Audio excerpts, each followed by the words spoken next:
Oi pessoal, tudo bem? Eu acabei de ler uma matéria e eu precisei fazer esse vídeo aqui. Eu li uma matéria na revista Crescer, onde uma educadora orientava os pais a educarem os seus filhos com vara, né? E ainda ela dizia assim, que em bebês menores de 1 ano, apenas uma chacoalhadinha ou um tapinha bastava. Eu quero parafrasear aqui a Jenny Nielsen, que diz assim: de onde a gente tira a ideia absurda de que precisamos fazer as crianças se sentirem piores para que elas possam agir melhor? As crianças costumam agir melhor quando elas se sentem melhores. Por isso, hoje eu quero dividir com vocês o que a surra e os gritos causam no cérebro da criança. Imagina que o cérebro da criança é uma casa de 2 andares.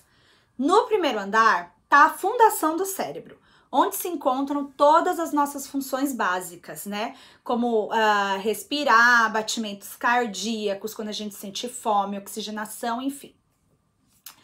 Nesse primeiro andar também estão as nossas emoções e as formas mais primitivas de como lidamos quando sentimos alguma emoção muito forte. Esse cérebro é o cérebro preparado para situações de perigo, né? Portanto, cada vez que a gente sofre uma emoção forte, a gente entra em um estado de alerta, onde o nosso cérebro vai liberar cortisol e adrenalina, ou seja, tudo aquilo que a gente precisa para lutar ou para fugir. No segundo andar, a gente tem o nosso cérebro mais requintado na forma de como lidamos com as nossas emoções. No andar de cima, a gente tem o nosso cérebro inteligente, pensante, o cérebro que nos capacita para interpretar as situações que vivemos e analisá-las. E assim a gente tem uma reação inteligente e racional sobre cada coisa que acontece em nossa vida. Só que esse cérebro, ele demora um pouco mais para se desenvolver nas crianças.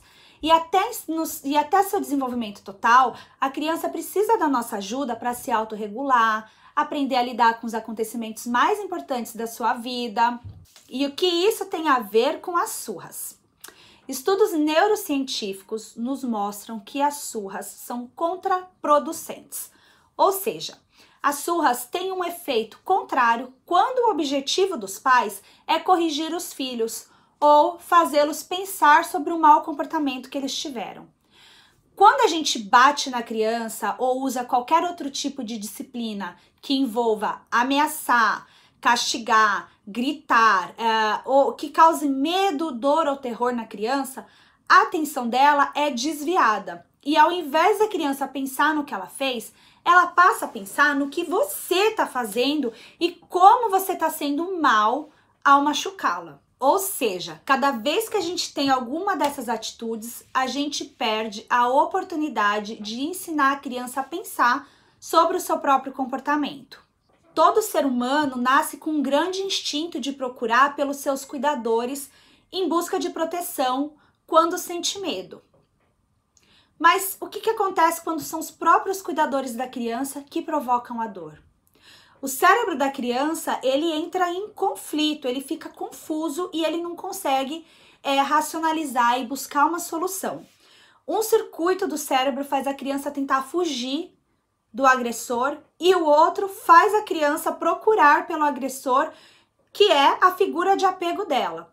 Então, o cérebro se desorganiza em seu funcionamento e interpreta essa dor como uma ameaça. E quando o cérebro se sente ameaçado, ele se prepara para quê? Para lutar ou fugir. Lembra do que eu expliquei? Então, esse cérebro ele vai começar a liberar o hormônio do estresse. O hormônio do estresse é conhecido como cortisol.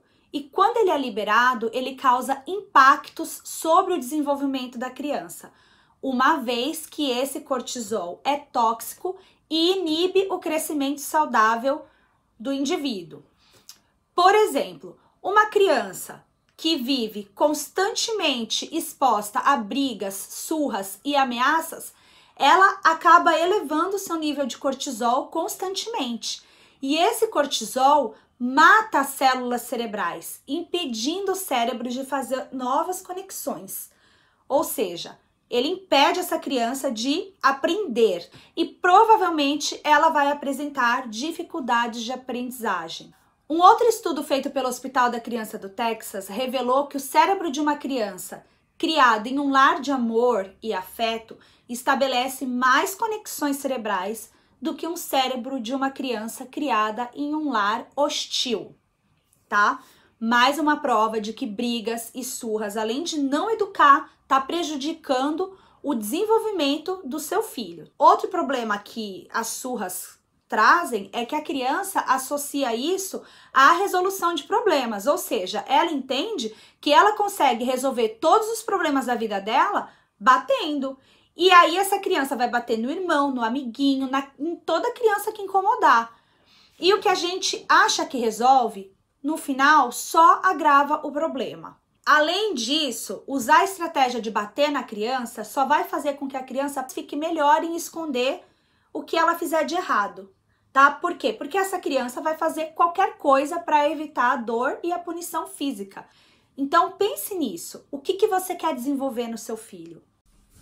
Isso é muito importante e nós pais precisamos refletir sobre isso. Bater não educa, bater machuca, bater é um ato de violência. Quando você bate, você não está ajudando o seu filho. Quando você bate, você está machucando o seu filho, você está ferindo a criança. E a gente precisa proteger a criança.